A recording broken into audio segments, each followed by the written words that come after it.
નમસ્કાર, આપ જોઈ રહ્યા છો TV9 અત્યાર સુધીના તમામ ખાસ સમાચારો સાથે હું છું ઝરણા સોની। ચંડોળા તળાવમાંથી દબાણ હટાવવાના મામલે દબાણ હટાવ્યા બાદ ફરીથી દબાણ ન થાય તે માટે વ્યવસ્થા કરાઈ રહી છે। 3 કરોડના ખર્ચે 5 કિલોમીટરમાં વોલ બનાવવા માટે મંજૂરી લેવાઈ છે। 5 કિલોમીટર વિસ્તારમાં પ્રીકાસ્ટ વોલ બનાવવામાં આવશે। હાલમાં 3 કિલોમીટર વિસ્તાર માટે આ મંજૂરી લેવાઈ છે। પ્રીકાસ્ટ વોલ મટીરિયલ ઉતારવા તેમજ મશીનરી માટે જગ્યા કરાવવામાં આવી છે।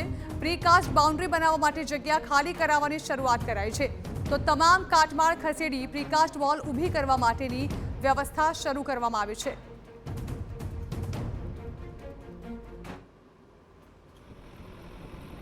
અમદાવાદમાં ચંડોળા તળાવમાં થયેલા દબાણો દૂર તો કરવામાં આવ્યા, પરંતુ હવે ફરીથી આ જ જગ્યા પર દબાણો ન થાય તે માટે અનેક જગ્યાઓ પર કામગીરી ચાલી રહી છે, જેમાં અમદાવાદ મ્યુનિસિપલ કોર્પોરેશને મહત્વનો નિર્ણય લીધો છે કે ચંડોળા તળાવની ફરતે 5 કિલોમીટર જેટલી દિવાલ ઊભી કરવામાં આવશે, પ્રીકાસ્ટ વોલ ઊભી કરવામાં આવશે।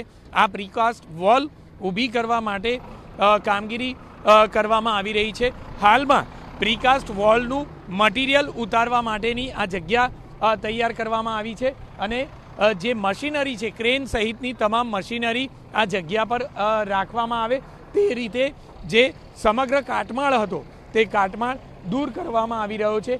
3 કરોડ રૂપિયાના ખર્ચે ચંડોળા તળાવની ફરતે 5 કિલોમીટરની જે પ્રીકાસ્ટ વોલ છે તે ઊભી કરી દેવામાં આવશે, જેથી કરીને કોઈ પણ અન્ય દબાણો ફરીથી આ તળાવમાં થાય નહીં। કેમેરામેન દીપક સેન સાથે જિગ્નેશ પટેલ, TV9 અમદાવાદ।